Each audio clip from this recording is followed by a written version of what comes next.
రెండు చేతులు గట్టిగా ఎత్తున్నా పైకి ఎత్తుని అయోధ్యలో రామునికి రావడాలి. జై శ్రీరామ్, జై శ్రీరామ్. ఎందుకంటే ఈ జై శ్రీరామ్ నినాదం మన తలిస్తే మొన్న నినదిస్తే కాంగ్రెస్ వాళ్ళకు బీఆర్ఎస్ వాళ్ళకు గజ గజ గజ వండుతున్నారు వాళ్ళు. నేను చెప్పినా మొన్న బీజేపీ వాళ్ళు రాముని పేరు చెప్పి ఓట్లు అడుగుతున్నా అన్నారు. నేను బరాబర్ అడుగుతాను చెప్పిన. రాముని గురించి రాముని చరిత్ర గురించి చెప్పేటువంటి దమ్ము మాకుంది. రామాలయం కడతామని చెప్పి కట్టి తీరినటువంటి పార్టీ భారతీయ జనతా పార్టీ. మేము బరాబర్ రాముని కాపాడడం, రాముని కష్టపడి కట్టుకున్న రామ మందిరాన్ని కాపాడుకోవడం కోసం తరతరాలకు ఈ రామ మందిర స్ఫూర్తి అందించడానికి బరాబర్ రాముని పేరు చెప్పుకొని ముందుకొస్తాం.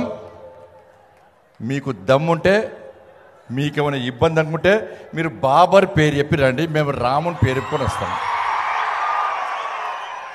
రే రాముడు అందరికీ దేవుడనా? రాముడు మనకు దేవుడే, అందరికీ దేవుడే. ఇలా కాంగ్రెస్ చెప్తున్నారు మీకే రాముడు. ఎస్, భారతీయ జనతా పార్టీ కార్యకర్తలకు మాత్రమే రాముడు. ఇవాళ అయోధ్యలో ఈ రామ మందిరాన్ని నిర్మించే క్రమంలో, పాత కట్టడాన్ని కూల్చేసిన క్రమంలో ఏ కాంగ్రెస్ పార్టీ కార్యకర్త బలిదానం చేసిండనా? ఏ బీఆర్ఎస్ పార్టీ కార్యకర్త బలిదానం చేసిండనా? ఏ కమ్యూనిస్టు పార్టీ కార్యకర్త బలిదానం చేసినా?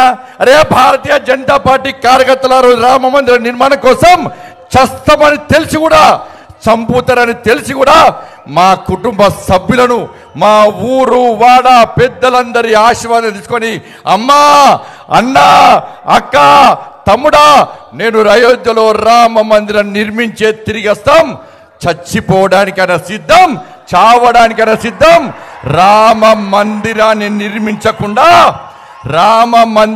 నిర్మించకుండా తిరిగి నా ఊరికి రావని చెప్పి ప్రతిజ్ఞ చేసి చావడానికి, త్యాగం చేయడానికి సిద్ధమై అనేక మంది కార్యకర్తలు మూర్ఖత్వం ములాయం సింగ్ జరిపిన కాల్పులో బలిదానమైన కార్యకర్తలు భారతీయ జనతా పార్టీ కార్యకర్తలైన. మరి కాంగ్రెస్ వాళ్ళకు రాముడే, బీఆర్ఎస్ పార్టీ వాళ్ళకు రాముడే, కమ్యూనిస్టు పార్టీ వాళ్ళకు రాముడే. మీ కార్యకర్తలు రాముని కోసం బలిదానం చేయడానికి ఎందుకు ముందుకు రాలేదో ఒక్కసారి చెప్పాలి. అరే ఇప్పుడు కట్టేటువంటి రామ మందిరాన్ని మేము తప్పకుండా కాపాడుతామని చెప్పి ఈ కాంగ్రెస్ పార్టీ గ్యారెంటీ ఇవ్వగలదా? ఒక్కసారి కాంగ్రెస్ పార్టీ స్పష్టం చేయాలి. ఎస్, మాకు ఇంకా రామున్నాడు. రాముని ముందు రాముని వారసుడు నరేంద్ర మోడీ ఉన్నాడు, మా ప్రధానమంత్రి. ఈ ఎన్నికలు ప్రధానమంత్రి అభ్యర్థి నిర్ణయించే ఎన్నికలు. మా ప్రధానమంత్రి నరేంద్ర మోడీ గారు.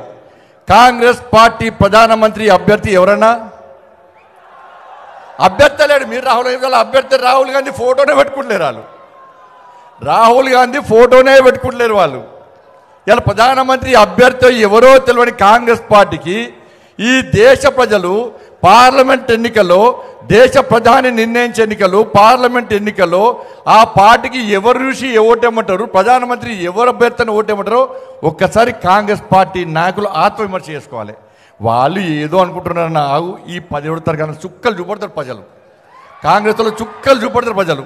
100 రోజులు అయిపోతుంది బిడ్డ, 100 రోజులు అయిపోతుంది. ఆగు, 100 రోజులు అయిపోయినాక మీ 6 గ్యారెంటీల సంగతి ఏందో ప్రజలు చూపడతారు. చాలా మంది కాంగ్రెస్ పార్టీ నాయకులకు దడదడ స్టార్ట్ అయింది. ఈ 100 రోజులు డెడ్ లైన్ కనబడుతుంది వాళ్ళకు. 100 రోజుల తర్వాత మా ఊళ్ళో తిరగనిస్తారా ప్రజలు ఈ 6 గ్యారెంటీలు ఏందని చెప్పని?